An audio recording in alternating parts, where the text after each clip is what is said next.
Nice drum set. Oh, thank you. I saw that coming in. Do you play drums? I do. Oh, cool.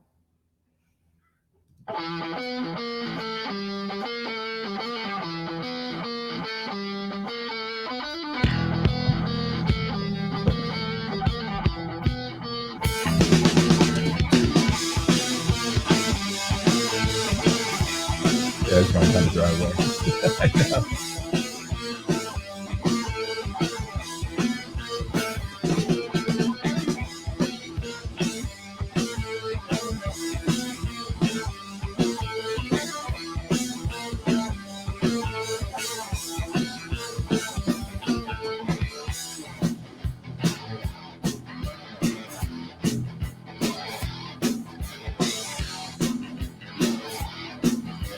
I'm back.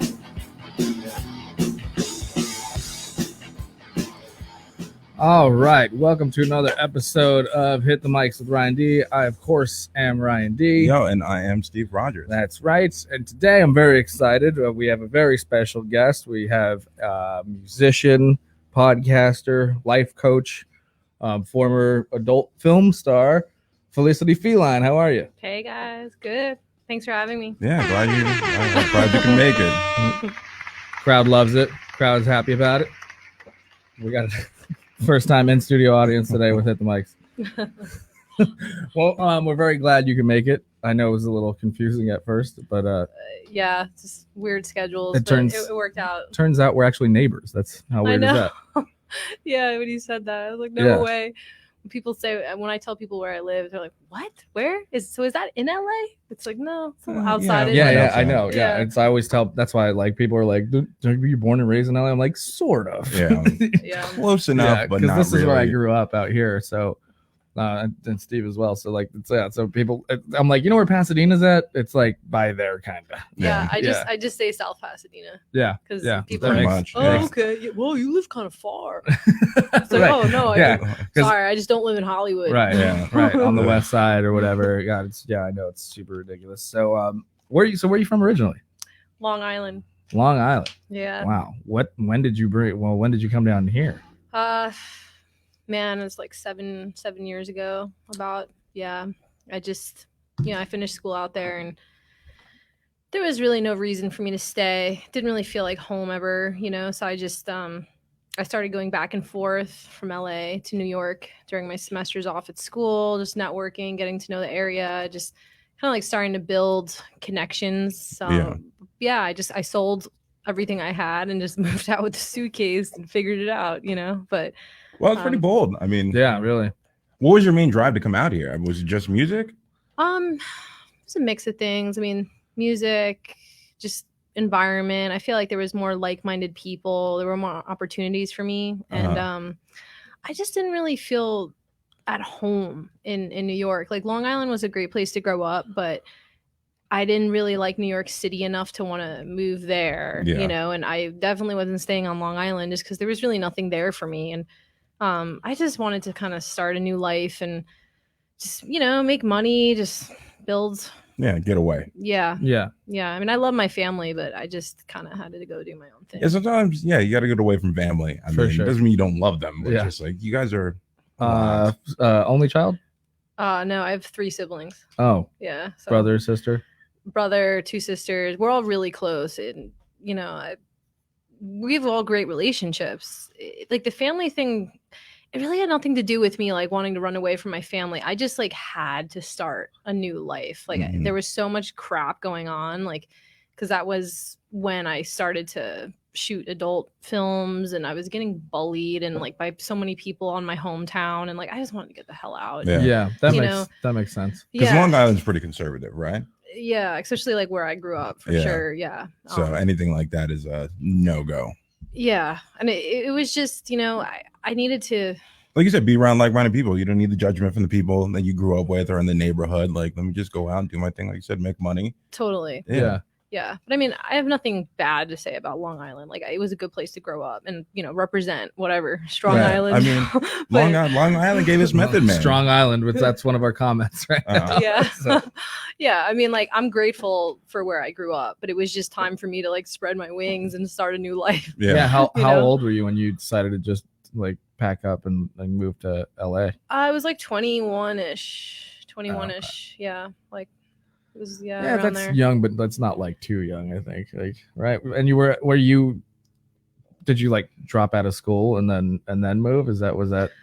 Yeah, so I was at Stony Brook University and I was studying public health and nutrition, and my mom works there. Oh, So I originally went to SUNY Purchase, upstate New York, and then I transferred to Stony Brook, and I had really good grades. Like, I was a good student. Mm. I just I was so there was just this point where I realized, like, whoa, I can't be here anymore. And like, like I was saying, during the semesters off, I just kept going to California, and I had like so many opportunities start to open up. I'm like, you know what? I can finish online. I can do all the stuff I have to do. I gotta go. Yeah. Yeah. So that's what I did. yeah. I mean, man, it's bold, like Steve said. I couldn't do it, but like also for me, I'm just like everything's already here, right?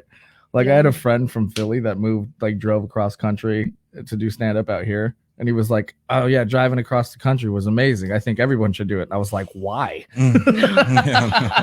Yeah. I'm like, I'm already here, man. Like, yeah, like at that stage in my life too, like I was all over the place. I mean, I worked a lot of sales jobs where I used to work a lot of conventions. Oh god. So I was traveling so much already, and I was always like flying somewhere. And like, my mom and dad I was very ungrounded. Like, I didn't have much stability. yeah. And I was kind of seeking that, but like I didn't feel like I was going to get it where I was. So I Yeah. realized, like, okay, like I just need to start a new life. I need to find like my own foundation.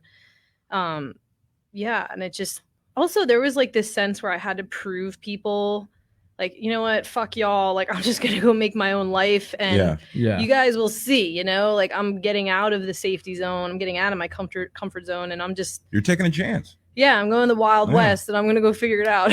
Yeah, no, Yeah. Me and Ryan talk about it all the time. Like, we don't like safe people. I mean, you got to be Yeah. willing to fail and take a risk, take Right. just a giant leap. If you don't do that, you don't really know who you are as a person. Yeah, the most frustrating person to me is somebody talking about what they want to do all the time and never actually trying to do it. Oh, totally. Yeah. Yeah. Just like, get that shit out of my face. I don't care. Like, I'll support you and be like, yo, I want to do this. Like, Yeah, let's do go it. do it, man. Go. Like, Yeah, full support. But if you just keep talking about it, yeah. after a while, it's like, After a yo, while. shut the fuck up. Like, you're not gonna do it. Yeah. I'm tired of hearing this shit. Yeah, totally. Yeah, like I found there's a lot of people that, I mean, okay, like I look at it like, okay, there's got to be sheep in society. Like there's people that just want to have a safe life and structure and stability, and like that's fine. Yeah, there's like nothing wrong with that. Yeah, there's those type of people, but like I just never thrived that way. Like I've had 9-to-5 jobs. I've had like the schedule where I was working Monday through Friday and knew what I was doing every day, and like I just felt dead inside. Like there was just it wasn't for me. Like I'm more of an entrepreneur. I'm more of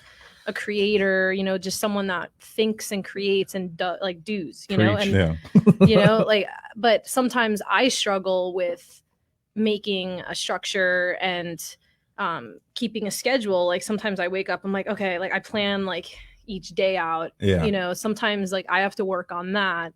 So I feel like there's just got to be a balance, and like becoming an adult and living on my own. And I kind of got to a point where I'm like, okay, I'm my own boss. So like if I don't have my shit together, no one's going to do it for me. Right. So I kind of grew up really fast, like when I came out here, because I'm like, okay, if like I want to live and survive and have a place to live, and have a dog and save money, like I got to get my shit together. Yeah. So, So I did listen to your podcast. I'm sorry, Felicity Fueled podcast, right? yeah. Okay. I did listen. I'm like, I want to make sure I got that right. Yeah, I did listen to it I listened to a couple episodes. And one of the things that I was really thinking about that you talked about was exactly what you just said, was getting your shit together and being able to not become a victim of like the party lifestyle while you were out here, and being able to like really save money and utilize like just doing what you need to do to get the money, and then kind of get your life in order and do exactly what you wanted to do. And I think Totally. that's amazing. Well, yeah, I mean, so like when I moved out here, my goal was to kind of start focusing on music again, because like when I was back on Long Island, I was in bands and I loved drumming so much and DJing and making. By the way, you're great. You're an amazing drummer. I was watching some of your videos. Yeah, I'm like, I might geek out and make you do something later. Like, she played my drums, guys. Oh, thanks. Yeah, I mean, I've been playing since I was in 4th grade. You know, it's a big passion of mine. But like for a few years in college, like I kind of put it on the back burner because I was like, I don't know if I'm gonna make like a living from this. So I gotta like kind of concentrate on some other stuff. But when I like went into the adult industry, which was just a whole weird process, you know, like it just started out with like nude modeling, and then I got an offer to shoot adult video, and it happened so fast and it was so impulsive that I was so young, like I didn't really think about the consequences of what I was doing. Would you mind like backing up and because like to me, I'm, you know, obviously it's totally outside of my realm. I have no idea what or what happens or how this, you know, how someone's introduced to getting into that. So like how exactly was that approached and all that?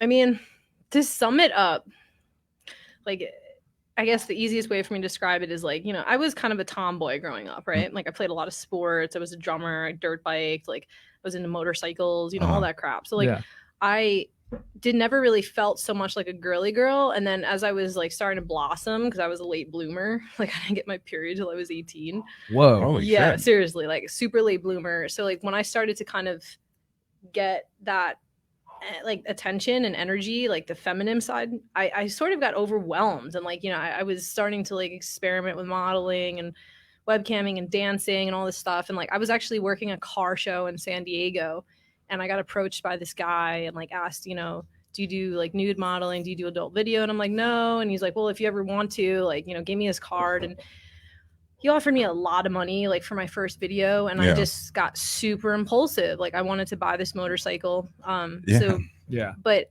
you know, like I struggle sometimes with like, do I regret that? Because if I did, you know, I probably wouldn't be like here where I am now. But it just sort of catapulted, and like after that first thing, it stuck with me because like, you know, people tend to don't forget about things like that, especially when you come from like a sort of like you said, a conservative background, conservative area, you know, and so that's kind of why also I had to leave, and I had to like go to California and like start a new life because there was just nothing but misery if I stayed, you know. So when I came out to LA, I basically got to this point where I'm like, okay, you know what? I'm going to embrace it.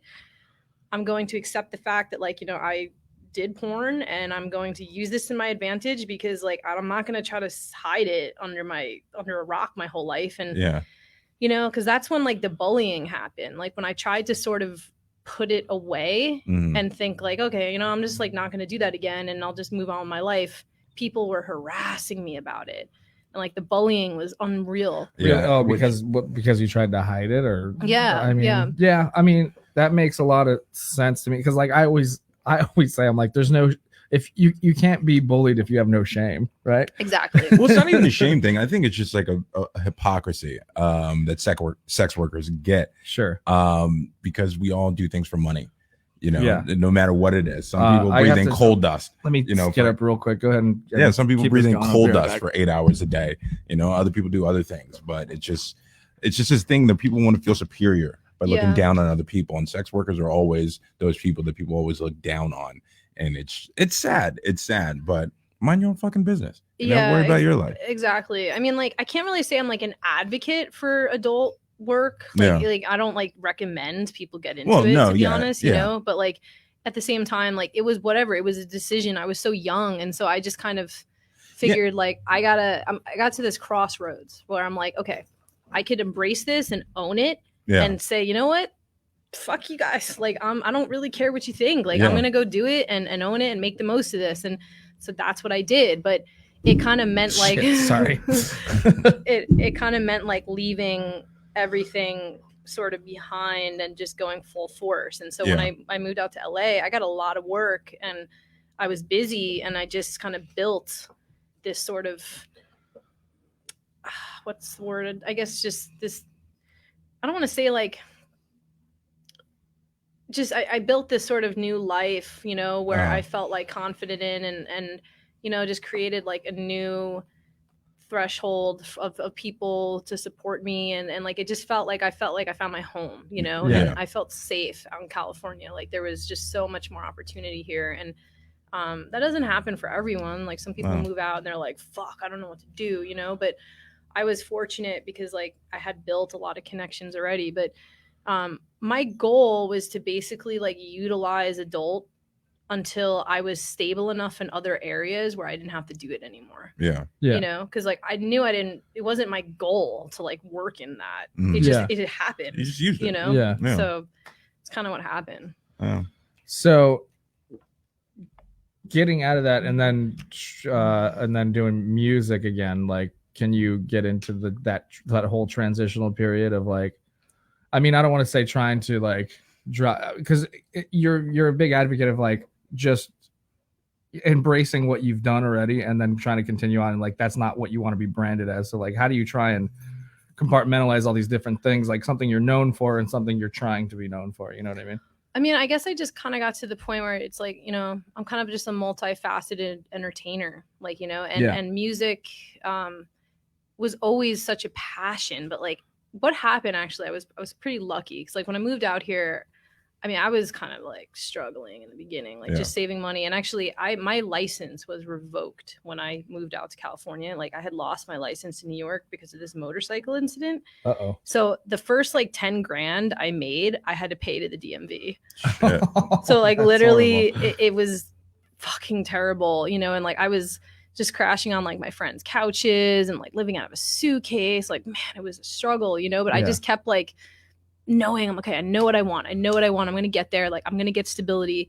So I just kind of kept grinding and kept saving money. And then, you know, I got my license back out here to get a brand new license out in California.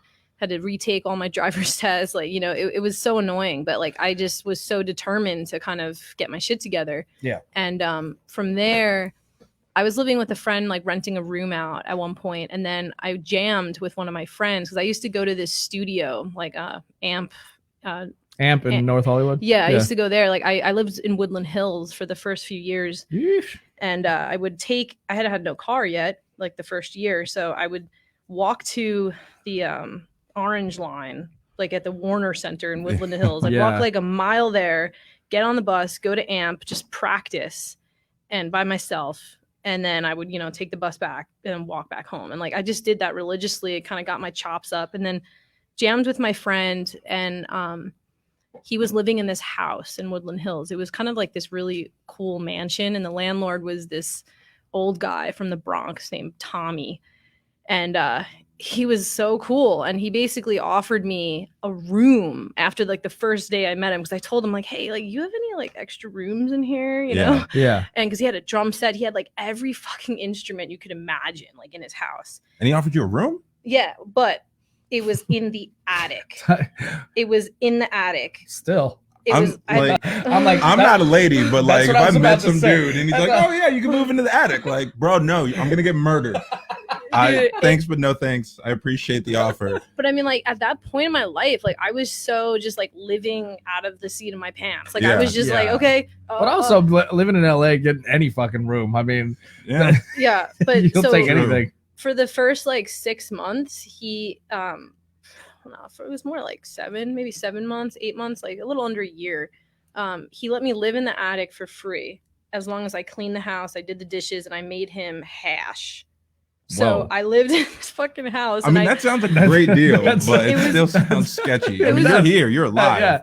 So it sounds weird, but like that's the best case scenario. Yeah. I mean, it was great, but like, you know, I'm like 21, 22 and just, you know, fuck it. But like I just saved my fucking money and I practiced every day, like at this house, and I became good friends with everyone in the house. And I mean, I couldn't even stand up in the attic. It was literally like this.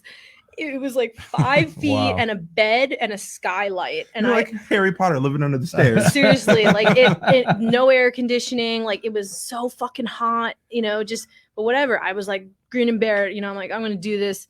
So I know what it's like to have nothing, you know what I mean? And just kind of like being at really the bottom, but I was so determined, like I was going to get to where I wanted.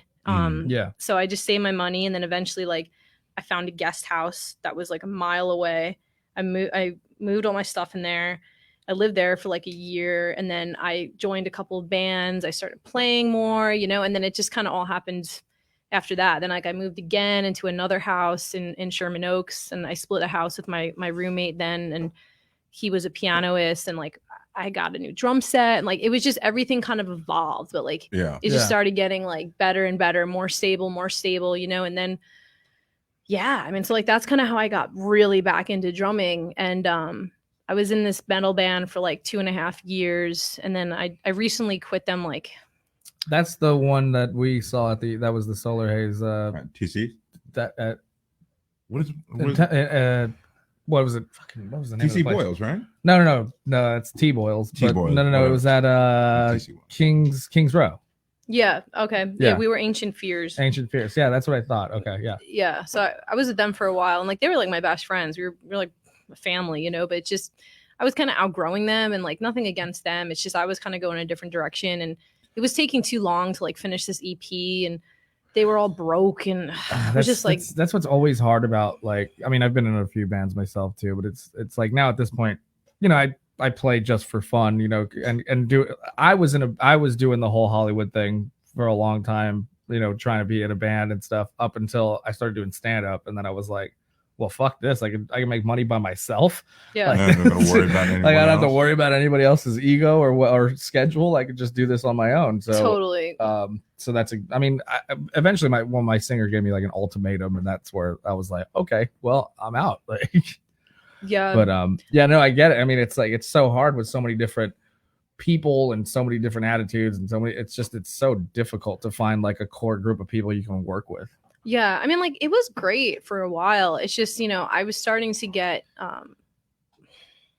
like offers from different bands, and I don't know. I just felt like as a drummer, because we were like a doom metal band. It was it wasn't exactly what I really wanted to play. Like, because my background is kind of psychedelic rock, and then I got really into like groove metal over the past years, and I just like it to kind of be a fusion of different things, but I wanted to play like a little more fast and progressive, you know, like Opeth is one of my favorite bands, you know, and like, I guess my style of drumming is very, I have like a very rudimental background. So like, I like to incorporate like weird time signatures and just things, that like, I felt like I was kind of outgrowing what they were trying to do.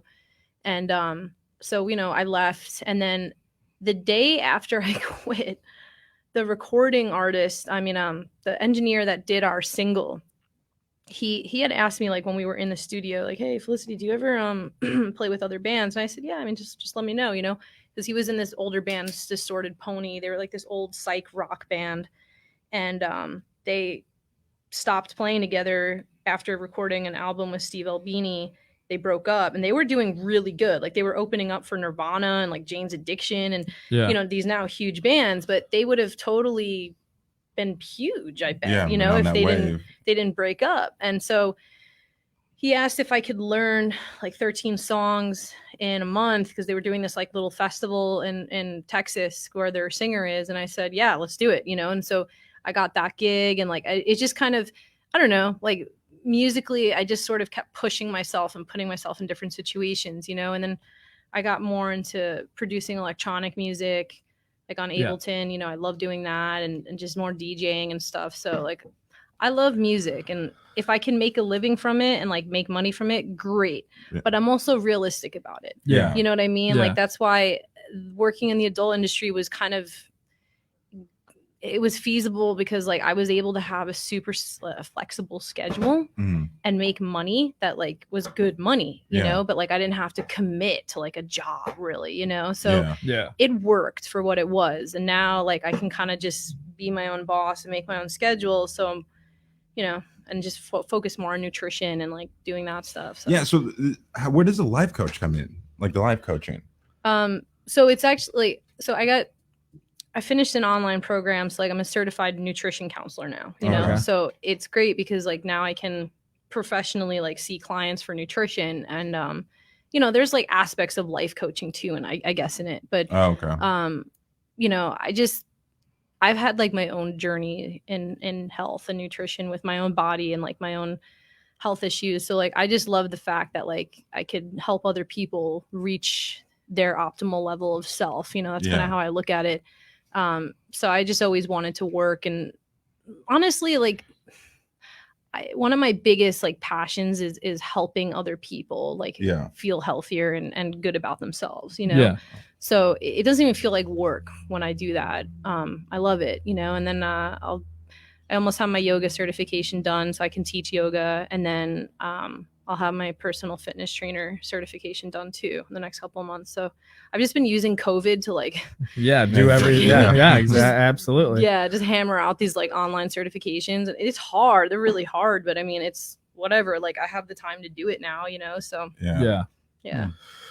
Yeah, it's just I'm like, man, everything you tell me right now, like I'm like, man, I'm so unmotivated.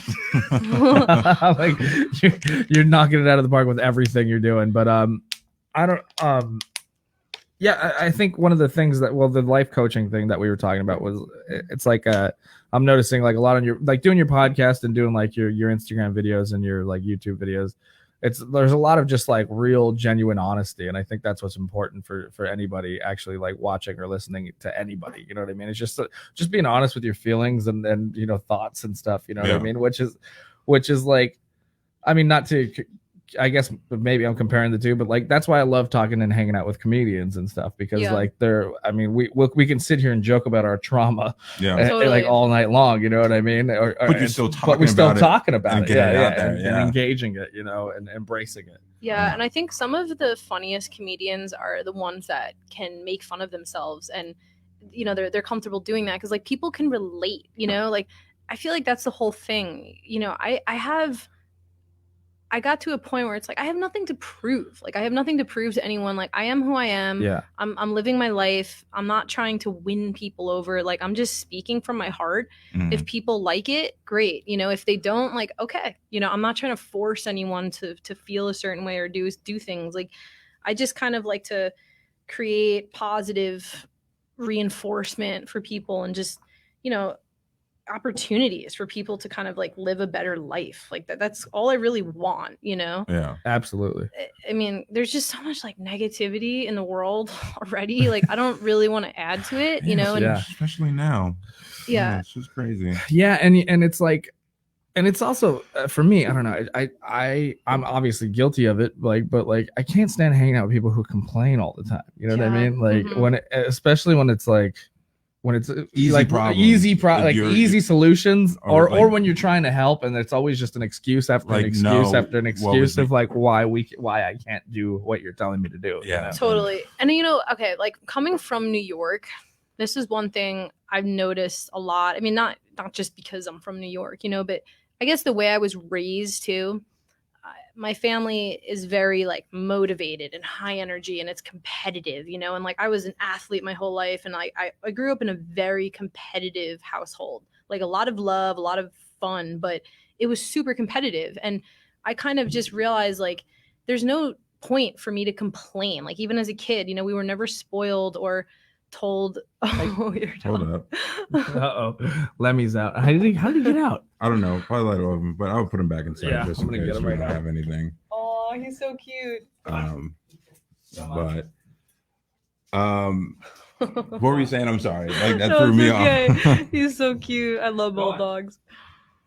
But yeah, being competitive. Yeah, I think just like, but you know, with sports, like I was a really good soccer player. Like I probably could have went somewhere with soccer, but I just varsity in high school, I just it was no longer enjoyable for me. Yeah. At a certain point, like I got on too competitive of a team. Yeah. Outside school, and I just started to hate it. But like that sort of competitive nature like always stayed with me, but like in a way where it's like I want everyone to win. Like I want just it to be a positive environment. Like I want people to just be comfortable and be able to be themselves, and that's like the vibe I always try to create, I guess. So in life, I just find like when people just complain about shit, it's just not helping at all. Like I think it's rather better to like look at the problem. And I feel like it's some of the time the people who just complain is very like self-masturbatory. Like you just want people to feel sorry for you and just tell you, oh, it's going to be okay, instead of like basically putting a foot in your ass. Like, this is your problem. These are your solutions to fix these problems. So like, let's get on it and let's do that. Like, I'll help you out. I'll be here. But they don't, like what Ryan was saying, they don't. They just want to complain. Like, no, I can't do that. No, I can't do this. And it's like, then stop complaining and just be happy with the life that you're content with living right now. Exactly. You know? I mean, and like I remember my grandma would always my grandma and I were really close growing up, and she would always tell me like you're your own worst enemy, you know, because like I have a lot of inner fire, and when I was younger I was super impulsive and just impatient and reckless, like in a lot of different ways, and it took me years to really like harness that energy and put it into endeavors and things that were actually going to benefit me, you know, but like it took a lot of like willpower and inner reflection and a lot of like looking at myself and like seeing, okay, like what are my flaws and what are things that like I have to work on, and admitting to myself that like I can't do this anymore, like this is a problem, and you know, I would have these like self-talks that were really intense in a way, like, but I feel like a lot of people don't want to do the work to like do that inner reflection. Yeah, it's hard. They just want to be like, oh, like fuck it, whatever, you know, like I don't want to deal with this shit, you know. It's just like, well, you're never gonna progress as a human being, like unless you look at yourself and think like, okay, what do I have to work on, and am I willing to put in that effort to get where I want? If you are, great. If you're not, just stop complaining. Exactly. Like, you know, one of the things you brought up, and me and Ryan always have these talks like off air, you're bringing up your competitiveness, because I was the same way. I played sports growing up, football, wrestling, all these things like that, and if you weren't good enough, you had to try harder. Every like making the team, starting. Can you just pull the mic down a little bit more downward, because you got to talk right into Okay. Hold on. I'll get it. There we go. Okay. Anything like that, like you had to work on your own because you're your own player, like you playing soccer, like to get that level, even like varsity, high school, college, whatever, like you have to work hard and you can't make excuses because you're just going to get cut, held back, or anything like that. And you know, that for me is what I took from sports that I try to apply to a lot of things in my life. It's just like, get down on myself if things are bad, but you know what you have to do to get out of this. You know, and I think a lot of people don't have that. I don't want to say it's not because they played sports, but I think a lot of people are just lacking that. Any kind, I don't know if they didn't have any kind of like adversity growing up, or they just had everything handed to them, so they're not used to it. Like I don't. You know what? And you know what's weird is I actually, I don't know if this is the reason or not, but I take a lot of my self-reflection like and like self-healing and stuff. I think about it because I had like poisonous relationships of people pointing out my flaws, you know what I mean? And I don't know, you know, whether for better or for worse, those were certain things that made me realize, oh shit, maybe I shouldn't be acting this way, you know what I mean? And so maybe some people just never have that, to like have to be told that they're being terrible. No, because they just say like, oh, they're haters, or whatever, you know, they were crazy. Like, and that's that blind ignorance that a lot of people really like live with. And willful ignorance. Yeah, exactly. Willful ignorance. Totally. I mean, it's unfortunate, like when people grow up. I mean, because like, yeah, childhood definitely has something to do with it, you know, and I was fortunate, like I had a great childhood, a great family, but like, you know, my parents were extremely competitive and like a little, you know, they like never relaxed, you know, and like, I mean, we did a lot of like fun family trips and fun family things, but like they were too very much they were always just like, stay busy, do things, you know, and like, I'm happy that I was that way. But sometimes like as an adult, I just like, I always have to be doing something. Like I always, like, I don't know how to sometimes just like not do something, you know, which is a good thing, but it's also some like, that's why I really got into yoga, because like I needed to kind of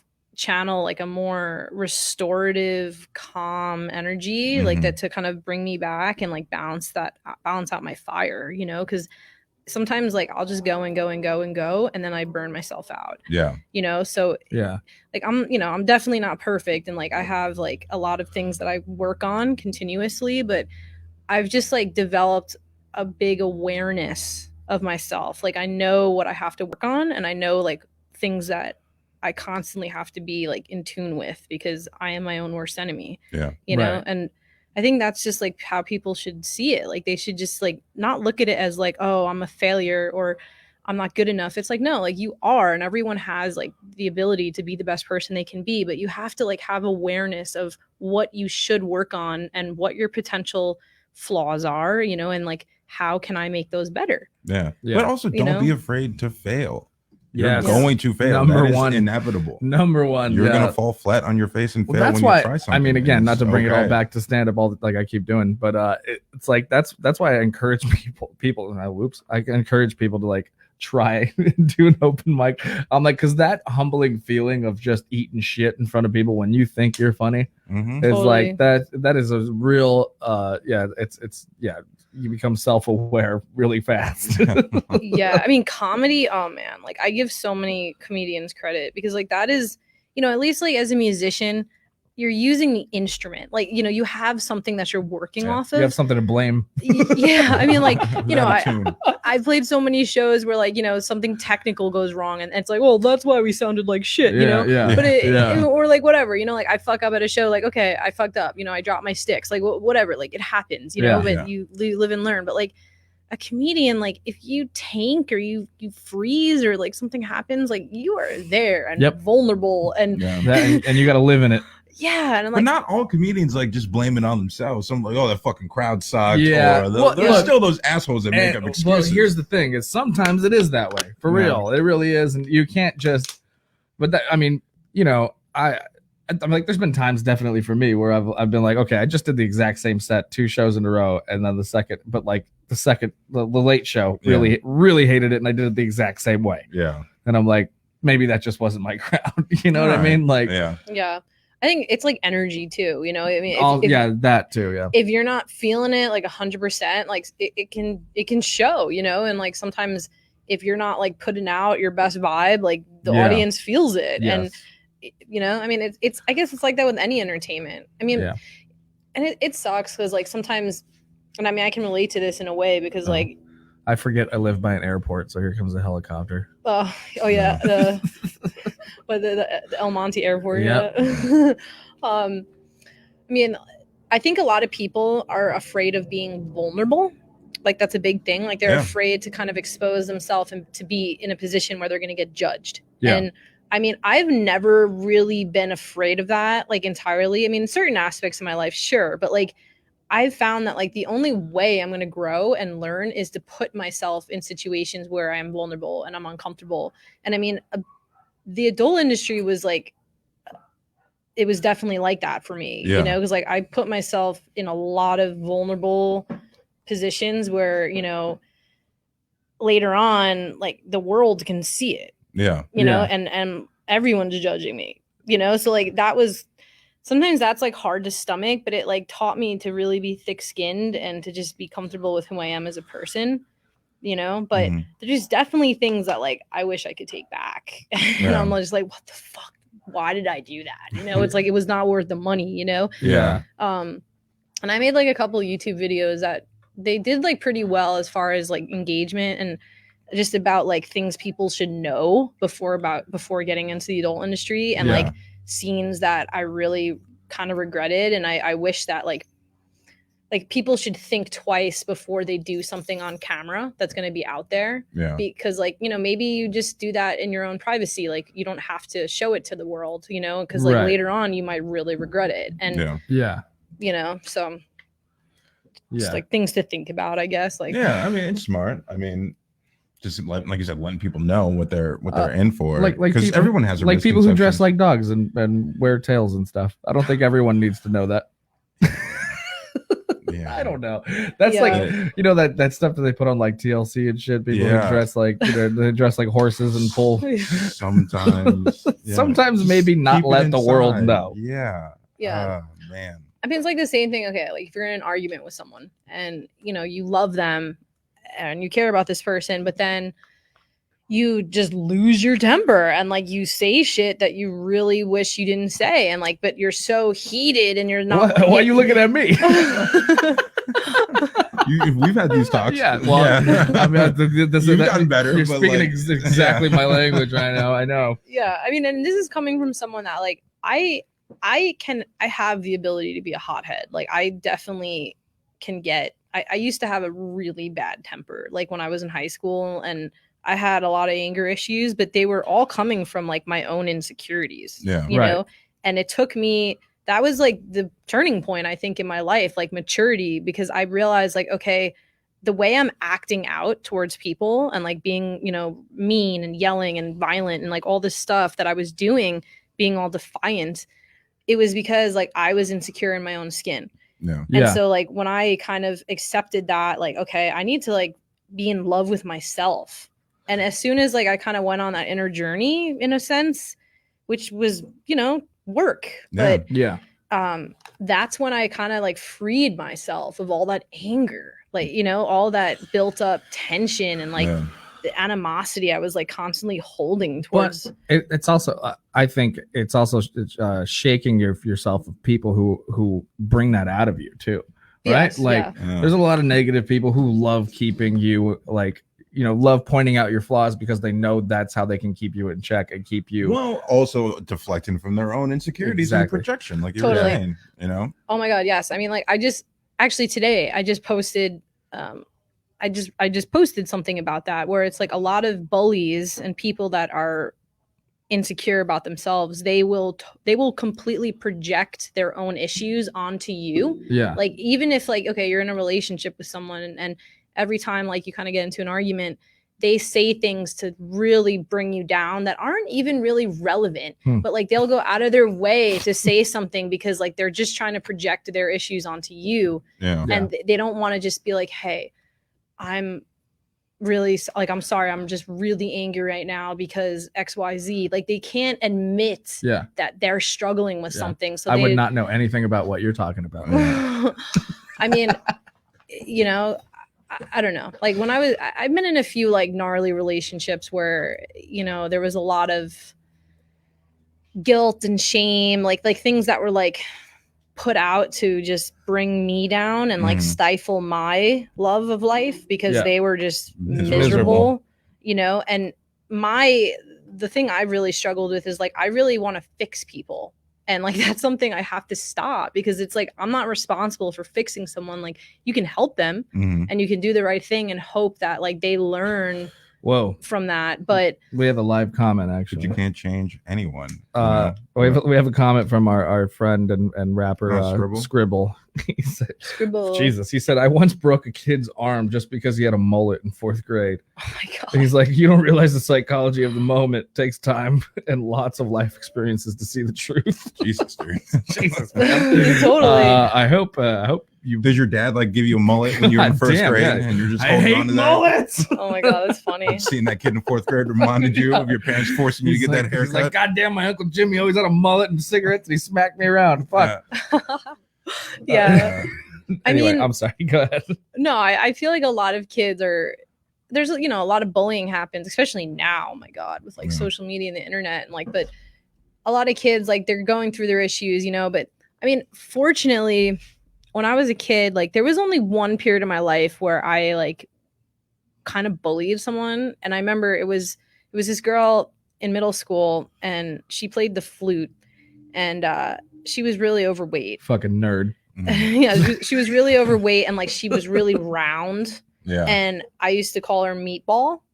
And I felt like looking back, like she was really insecure and sad. And like, and I just like, I remember like she made a couple comments and like, so I just kept calling her like, you're a fucking meatball, you know? And like, I would just say this shit. And one day after class, she hit me in the nose with her flute case. Oh shit. And I started, I don't think my nose broke, but like it was gushing blood and it hurt so bad. And I started crying. I'm like, oh my God. And then she's just like, talking shit. She's like, stop bullying people. Like, she's like, you don't realize you know, you have the power, like stop bullying. And I remember like, I went to the nurse's office and she told me what happened. And I told her what happened. And like, I just sat there thinking like, wow, she's right. Like she's right. Yeah. And after that, like the next day I went up to her and I'm like, hey, I'm really sorry. Like, you're right. I've been being a bully and this is no way to like be, you know? And after that, I never wanted to bully anyone again. You know? Sometimes it takes that. Like we've met dudes before where like, this guy's never really been punched in the mouth before. Yeah. Like Giving him a pass, but like he's a you know what's giant funny piece of is actually that's sort of how I met one of my best friends.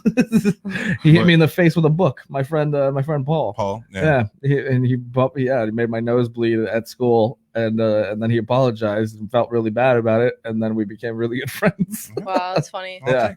Yeah. Well, it's kind of like reality hits you in the face. You know what I mean? Yeah. Like it's kind of like putting your fucking ego in check, you know? And that's something actually I think is a really important thing, like especially like nowadays, because there's so much like narcissism in the world, like with social media, and like everyone thinks they're important. And I mean, this is something like there's been points like I've struggled with this a little bit, you know, and I had to really like put my fucking ego in check and realize like, okay, I need to be humble. Like no matter where I am in life, no matter what happens in the future, no matter how much money I make, no matter what I'm doing, like I have to always be humble. And like that's kind of like my mantra. And because anytime like I've gotten full of myself or like you know my ego gets the best of me, something fucking happens. Yeah. And like it's like karma or the universe just like slaps it's me the in the face. It's the other shoe. Yeah, you know, like the pendulum swinging back. Absolutely. But there's also I was just, it's funny you brought this up because I was just thinking about this a lot too recently. I was just like, man, I was kind of a shitty kid. Like there's a lot of stuff I think about that. I mean, at least to other kids, like kids can be fucking terrible, right? But then you live and you learn and you grow, and like that's what's important, right? Like there's so many people that we meet or see, especially in this like era right now, who like refuse, like they're just like, this is the way I am. Oh yeah. And they refuse to like, you know, and it's like, I'm a Capricorn. Yeah, you have so to think this is just me. That's just not cool. Like, like the refusal to change and adapt and realize that you aren't always right. You know, like totally. I mean, well, yeah, like you said it, adapt, like adaptability. That's huge. And like it goes back to the whole like, you know, people don't want to do the inner work. Like they don't want to work on themselves. They don't want to admit that they have issues, or like, you know, or they do. They say, oh, you know, like, well, whatever. Like I like to drink soda. It tastes good, you know. But then then okay, I got the diabetes. I got diabetes. I don't know why. How did this happen? Yeah, and then like, you know, they're complaining like that they have diabetes. It's like, okay, well, you've been drinking soda your whole fucking life, and you've been eating like shit. So remember when you went to the doctor and they said you were pre-diabetic? Yeah. You didn't do anything? Now you're post-diabetic. Yeah, you're about to lose a toe. Yeah, like it shouldn't take it getting to a point for you to realize that like there's a problem. Yeah. You know, and I mean that's what happens to a lot of addicts and like people that are alcoholics and all that. You know, it takes something so drastic to like hit you in the face, be like, whoa, I have a problem. Yeah. You know? Like that's unfortunate. But like sometimes it's hard for me to like really feel sympathy for those people because it's like, you know, you do it to yourself, you know, and especially like the worst is, and I think I posted something about this recently, like people that grow up spoiled. Oh yeah. And they just get everything they want in life. And then like they become an adult and they just take everything for granted. And like, they don't appreciate anything. They just expect everything.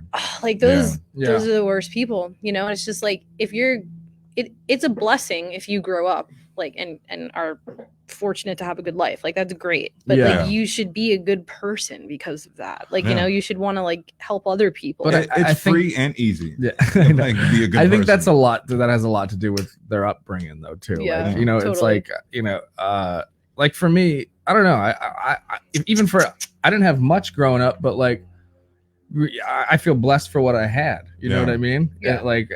But I feel like, but that's because I also have a great relationship with my family, my parents and stuff. So like, it's not I don't take anything for granted because of that, right? But like I think there's some sort of correlation between like those people who grew up spoiled and they still hate they probably hate their parents too, right? Like it's kind of there's a direct relationship because they never had that kind of close relationship with whoever was around them while they were at that, and they were just given things just to shut them up. Yeah, absolutely. And like a lot of times it's like they didn't really have like a strong emotional connection, you know, and like didn't really like instead I'm sure like their parents were just like, oh well, you know, do this, or like, you know, take this money, or have this, like you know, which is really sad. But like I don't know, I guess there's a lot of guys like that. Like I used to have these guy friends that like get weirded out. Be like, all right, man, love you. Talk to you later. Like, yeah. fuck? I know. Like, yeah, exactly. Love me? I know. Like, look at this fucking weirdo. Like, yeah, bro, like, it's not that big of a deal. I know. I had a guy get weirded out because I hugged him. Yeah. Because I'm a hugger. I'm like, hey, all right, man, I'll see you later. And I gave him a hug. He's like, yeah, he got all weirded out. Like, what are you, gay? I'm like, no, it's gay that you won't hug me. I know. Yeah. Like, what are you? It's gay that you won't tell me like, I love you. I'm like, all right, fine. When you get in a car accident, think about how you treated me right now. I'm the same way. Like I I love to display like appreciation and affection for people because it's like, what the fuck? Life is short. Like if you care about someone, like why wouldn't you want them to know? Like why wouldn't you want to express that? Because like no day is promised. Like what if that person dies? Then what? You're gonna live with regret. Man, I wish I would have said this. I wish I would have did that. Like fuck it, just do it. And that's why every time, I mean, I don't know if you guys are like this too. It's like every time I go on a trip, I always make it a note to like hang out with all like most, my immediate family at least before if I'm gonna go somewhere for a couple days. Even if it's driving, flying, whatever, I'll be gone. Like I want to make sure I see everybody before I go, just in case. I was telling you, we had to get on my uncle about that because my uncle, he's like in his 70s. Yeah. And he's got money, so he goes on trips all the time outside of the country. Well, not now, but he used to all the time. But he wouldn't tell us, and he lives alone. And so we'd be trying to call him up. We can't get a hold of him. And like 2 weeks later, he's like, "Oh yeah, I was just in Brazil." And it's like, motherfucker, you need to tell us when you're leaving the country. Like you need to tell us these things. Yeah. Like, oh, what's the big deal? Like I know what I'm doing. I'm an adult. Yeah. Yeah. I know. Yeah. I mean, so like when I kind of moved out to LA and I was very like considered myself like lone wolf. I don't fucking need anyone. Like I'm my own person. Like I was in this kind of very just like, I feel like everyone in their early 20s goes through something like that. Totally. Yeah, exactly. But like I guess it kind of hit me really hard at certain points, but I remember like looking back at some like my blog entries and like I would just write all the time, I crave connection. Like that's what I really wanted. Like I wanted connection so bad. Yeah. And I feel like a lot of people, that is what they want. And like social media has kind of like distracted people from the real connection that like actually exists in relationships. Yes, but I think it also comes back to what you were saying. I think people are afraid to be vulnerable and ask for that help or look and ask for that connection. 100%. Like I just watched The Social Dilemma, that documentary. I've heard about it. I haven't watched it. You gotta watch it. It was so good. It was so on point. Like everything they were saying, and like it was everyone like the tech guys from like Facebook and Twitter, and they just were talking about how like when they developed all these social media platforms, they didn't like have bad intentions, but like now like they don't even let their kids use it because like they see like the detriment it's caused like society, and it's just that shit makes me sad. Like I mean it's kind of strange, like because if I weren't trying to be like in the spotlight per se, like I wouldn't even have it probably. Like I would have deleted them a long time. It's because it's caused more harm than anything in my life. Totally. And I use Facebook a lot for networking, especially with podcasting and comedy and stuff like that. But like, I don't know. Also, I guess I date terrible people.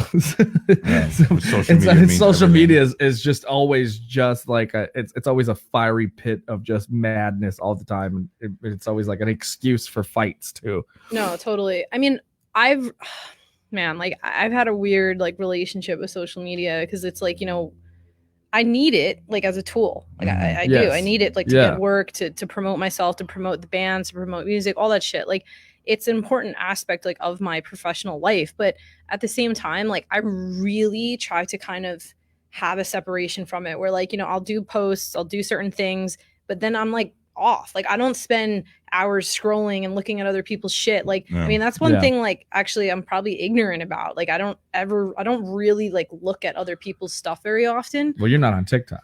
Well, no, I'm not on that. But also I had like a pretty hard lesson that I learned like almost 2 years ago. Was I had an old Instagram that I got like, I was at like 120,000 followers, and it took me years to build that. Like it took a long fucking time. It was like kind of at like, I was like peaking like from the adult, and I got a bunch of followers from that and like all this shit. And I made this post with my bandmates about like dick pics because I was so sick of getting them in my inbox. Yeah. You know, and it was a funny skit. Like I was fully clothed. We were hiking and I just did this monologue about like, you know, how stupid it is when like guys send girls dick pics. Yeah. And it was a joke. Like it was complete sarcasm. Yeah. And how many more dick pics did you get? Oh, well, I fucked up by putting the hashtag dick pics. Oh. In like the description because like my bandmate was like, oh, you should do that, it'd be funny. Yeah, but that flagged Instagram, I guess, and like I already had gotten like some posts removed, you know. But like almost all my posts were videos, like they were compilation videos and like funny stuff, you know. I mean, some of it was maybe like too sexy stuff, you know, like at that time, but like I was trying to like not always post stuff like that. But anyway, I lost my Instagram. Like I remember I posted it that night. I tried logging in the next day and it wouldn't let me log in. And I'm like, I'm like, oh shit. And it said like, your account has been removed for violating our standards. Oh. And I'm like, what? You know, and I was like freaking out. I remember like my heart was pounding and I'm like, no. Cause I was getting like paid to do product endorsements and like post and, you know, it was a job for me. Like I needed my Instagram. Yeah. So I was freaking out and I tried for literally months to get my Instagram back. And I remember like that day, I called all like my friends and I'm like, what the fuck do I do? Like I lost my Instagram. And like people were like texting me saying like, where are you on Instagram? Like, and I got to this point, like I went hiking and I'm like, why am I so freaking out about this? Like this is a social media. Like this isn't my life. Like, I'm like having a panic attack about this. And I had to really like put myself in check. I'm like, why am I letting this like occupy my life so much? But I never got it back. And I had this backup account with like 10K that got deleted like almost immediately after I started using it. So I got like blacklisted on Instagram. Holy jeez. So now I have to have for hashtag dick pics. Yeah. I mean, like who the fuck knows, Strange. you know, like they could have been going through my DMs. They could have been doing a bunch of shit. Yeah, they could. You know what's crazy? You got banned for putting hashtag dick pics, but all the dudes who are just sending you dick pics still out there just throwing dick pics to people. Out there just fucking slanging dick pics. I know, like crazy. It was unbelievable. Fucking dick bandits. Yeah. I think it was a mix of things though. It was like the more I thought about it, because I was like pretty good at like kind of hacking algorithms and like I would know like when to post things and like when to go live, like when like I just like I had a few friends that like worked in the tech industry that would like give me all these tips. Yeah. And so I was really like doing that and it was helping my growth a lot. And I think Instagram, when they see accounts that don't pay like for advertisement, like they don't work with them and they see that these accounts are just like growing organically, they want to like shut those accounts down. That makes sense. That because makes a lot like of sense. they want you to go work with them, you know, like Kim Kardashian will like, you know, gets paid a bunch of money to like post stuff for Instagram. Yeah. So they want their cut. It could have been like a mix of reasons, but you know, now I just have a private account and like I just kind of like stopped giving a fuck about that. You know, I mean, like Twitter's my main thing, and me too. I love Twitter. Yeah, like Twitter's a lot of fun. All right, we have a few more minutes left. One of the last things I wanted to talk about was like, okay, what's it like to be somebody like you and then to date in LA? Oh man, I don't know. I mean, like, I didn't really date for a long time, like when I first moved out, because like I couldn't when I was shooting porn. Yeah. You know what I mean? Like, okay, like to be honest, well, obviously, but like to be frank, you know, when I'm in a relationship, like when I'm in love with someone, I'm like kind of possessive. Like I'll admit that, you know, like I don't like to share, and like I'm very like protective when I'm in love with someone. And I knew that like if I was shooting porn as a job, even though it was a job, I knew that like I couldn't mentally like commit myself to someone, because like what am I gonna do? Like I gotta come home and be like, oh, how was work? Oh, it was good. I like took a dick up my ass. You know, and like I just knew like if they were comfortable with that, like it would make me feel weird, you know? So and like I couldn't date someone that was doing that. So I just like didn't get involved with anyone for years, actually, you know, and I just like, it sucked because like I just really wanted like emotional connection, but I just knew that like I couldn't do that to someone, you know, because a lot of guys like they'll say, oh, it's cool, you know, but like I tried to like start to kind of see people, and then it would always end bad because they'd be like, oh, I can't fucking handle it. Like I'm, they're jealous. And I don't blame them, So yeah, it was weird for a while. I would blame them because you knew what I was. Yeah. When you met me, like, why did you lie to me and lie to yourself? Yeah. But like, I don't know. I guess it's just, there's a part of me that like, I would want someone that's like possessive of me too. Yeah. So like, I'm like, okay, well, if this person's okay, like with me having sex with other people, even though it's a job, it was just too difficult mentally, for me to do that. It makes sense. Yeah. No. And also, like, I was like, oh my god, I picked up a snake and it bit me. I can't believe it. Like, yeah. Well, it's like it's like the joke I have about. I was like, I couldn't do it, date somebody in porn because like I used to date somebody who worked at Disneyland, and then and on her days off, she never wanted to go to Disneyland. Oh my god. Yeah. Well, I mean, that was the other thing too. I guess like when I was active, like working, I just like I didn't care about like having sex, like it was like I was doing it as a job, right? Like the last thing I really wanted was I just wanted to like chill like after that, yeah, absolutely. Because it's just like in my normal life, like I healthy, like I'm not like a lot of it's like an illusion, like what you see on camera. What I mean? Right. Only psychopaths think that shit's real. Yeah. Like I mean, so I don't know. It's been weird, But did you ever? I have another porn related question. Did you ever do the conventions? Yes. Great question. Because how awkward is that? Oh my god. Because I see like clips online and I see these fucking guys at this thing and I'm just like talking to the girls. I'm like, they're obviously like just faking this for them, but I'm like, what kind of fucking I don't. All right, what? No, fuck that. What kind of fucking losers going to these porn conventions to stand in line to meet their favorite porn star? You think she's gonna fall in love with you? You want to meet her person? I think that's what they think, Steve. I think that's what they go think. to her website, buy the porn, and just leave it at that. You fucking weirdo. I don't want to go meet Mr. Popeye because I like their chicken sandwich. I just buy the chicken sandwich and call it a day. Seriously, it's funny you bring that up because like a great question. I mean, I worked a lot of different conventions, like mainly nutrition ones. I used to work a lot of tattoo conventions, but I remember like when I started doing those, it was like a easy way to like make money and like make connections with people. But like, my God, it's just so uncomfortable because like these guys think that like, oh, they can just like grab your ass, like it's okay. You know what I mean? They fuck on camera all the time, so I might be able to. No, you fucking weirdo. Yeah, like I mean, it's definitely. But I mean, what I mean, would you expect anything less from somebody who buys it like a porn convention? No, that's what I'm just like. Ew. I know. No, seriously. Ew. I mean, that's like one thing. Like working in the adult industry, that's why like I don't really advocate it, and like I don't really even like I don't even really I don't even watch porn. Like I'm not even into it. Like and so like, it's just like it after like working in it and just seeing like how people are, it's really like brought out the worst in humanity. Like you just see like a lot of disgusting people and like some of the shit they say and like, oh, my wife's in the other room and like I have like 5 minutes. So let's do this. It's like Jesus Christ. I worked on a movie, it wasn't a porno. I worked on a regular movie that was about that's porn, what they told you. That actually had actual porn stars in it. I didn't know until the day I got hired. And it was just weird. Like, 'cause I was wrangling the extras. So I had 50 extras, 25 were like small porn stars. And it was just like too much. Like, you guys can like turn it off. Yeah. Why are you guys all naked? We're standing in a dirt pile. And I'm making sure you guys don't go to regular crafty. Like, what are you doing? Like, why are your tits out? Yeah. Like, that was the most unsanitary crafty ever. Oh no, they weren't allowed to craft at all. Yeah, I mean, like keep them away. Just keep them over here. We'll order them pizza.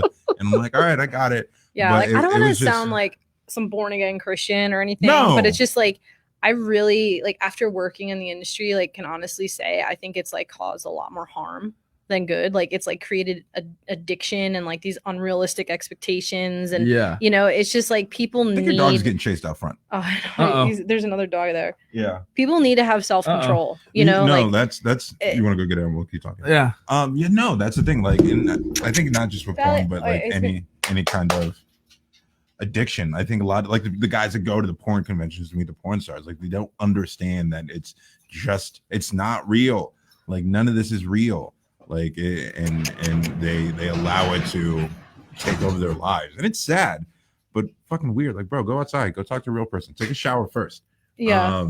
But oh, totally. I mean, it's like it's just like overstimulation, and like it is so addictive. Like and people don't realize that. It's just like take it, and especially like okay, like what really grosses me out. God damn it! Sorry. Is like people that are in relationships. Yeah. And like they're addicted to porn. Together, like, or like somebody's addicted to one. Or like the guy is, and then like you know he doesn't want to have sex with his girlfriend because like he'd rather jerk off and watch porn. It's just like what the fuck are you doing? Like, should we bring up what happened to me? Or we're at hours. Just got a hard out. All right. Yeah. Maybe we could do it on the next one. Yeah. Well, it's not whatever. I just wanted to get your opinion on this. So I was seeing somebody that I had admitted to watching porn twice. She was like anti-porn, right? We were seeing each other pretty seriously, and then it was like she just got super insecure and was just like, have you been watching porn? I'm like, currently? Like, no, not right now. She was like, since I haven't been here. And I'm like, yeah, you weren't here for like a week. I watched porn like twice this week. And then she flipped out and broke up with me. I mean, look, like as a girl that's like been on the other side where like I've been insecure, and like you know it does hurt the ego, like as a female, to know that like okay, if you're with someone and like he feels the need to do that, like you know what I mean, like it does hurt the ego a lot, you know, especially when it's like, well, why can't you just have sex with me, you know, like why am I not good enough? But that's the thing. This is where he's leaving out. They were together for 6 months. He didn't watch porn for 6 months. She was gone for like a week where she wasn't here. And in that week where she was gone, he jerked off to porn. Yeah, I mean, and everything before that, he wasn't. Yeah, it didn't matter. I mean, like that, like makes sense. You know what I mean? Yeah. Like you're just kind of like, okay, like this person's on here. You know, like I get it, but like you know, I've gotten jealous personally about that shit. You know? Yeah. But like, so I understand where she's coming from, but I understand where you're coming from. You know, I just think it's like, as long as there's like if there's complete self-control and like you know that like you're just doing it because like okay, like I really got to get one out. Well, you know what you had mentioned was like that's where my head was at the like when we first started dating. I was like, yeah, I get that. Like, you know, maybe porn's not the best thing for anybody, right? So I was like, okay, yeah, like I can give it up. And then like eventually I was like, wow, I'm here by myself. I'm bored. It was kind of that, you know, it wasn't like Yeah, I mean, like whatever, you know, like it happens. Like I understand like where you're coming from, you know. Like I think it's really the problem is like when guys like want to do that and they're with someone. Oh yeah, you know, and like like seeing like, no, yeah, totally. Those are the same assholes who watch Fast and the Furious and like speed through cars on the freeway and then crash. Like that's not real, guys. It's not real. Or those assholes who are in Fast and the Furious and then wrap themselves in a telephone pole. Okay, let's go, everybody. Yeah, I think it's just like I guess like what like psychologically for some people it's hard like when they get jealous about that. Yeah, which is like because like you're fantasizing about someone else and like so it makes you feel like oh like you need to watch someone else to get off and like you know like I'm not good enough. So like I think that's where she was probably coming from, and yeah, like she was insecure, you know. But I mean it's just one of those things, like there's just got to be like clear communication and trust and like you know and All right, well we know you got to get out of here. I'm very happy you came. Thank you so much. Wait, hold on. We have one question for you actually from the live stream. How do you feel about the whole OnlyFans trend in comparison to the porn industry? So, okay. I mean, I actually like, I have OnlyFans, and I mean, that's really the only thing like I do now. Like, and fortunately, like, because I did work in the adult industry, it like that, the fan base and whatever has led me to having fans on OnlyFans where like I pay my rent that way. And it's like this residual income that just happens. And like on your own terms. Yeah, exactly. And like I'm in control of the content, you know, and so like I like that aspect, and I think it's much better because like it allows the person to be in control of what they're doing and they're benefiting from it entirely, you know. So like I think that's a very good alternative. Like whereas, you know how many companies like I worked for where like I just get paid one check and then I don't see any money for the rest of my life, and they just continue to benefit from those videos like forever, you know, but I don't see a dime from that. So like, you know, that's like a whole other ball game. There's like so much corrupt shit in the porn industry, but like OnlyFans like is good. Like as far as, you know, if someone wants to like have their own content and get money from that, like yeah, good for you, you know? I mean, so yeah, I mean, cool. I don't really see anything wrong with that. Yeah. All right. Well, we're gonna end it there. Thanks, Amanda. Thanks, Garrett. Thanks, FamCast. Thank you, everybody who chimed in. Thanks, Gabriel, Scribble. Thank you, Felicity, for coming in. Yeah, thank you guys. This is a lot of fun. Time. We'd love to do it again sometime. Definitely. You're just up the street now, we know. So that's fantastic. This was a lot of fun. Thank you. I'm sorry, what's your dog's name again? Felly. Thanks, Felly, for coming. and pissing off my dog, Lemmy. So. Lemmy. I love it. All right. So that's it for us, guys. Thank you so much for watching. And we're going to end the live stream right about now.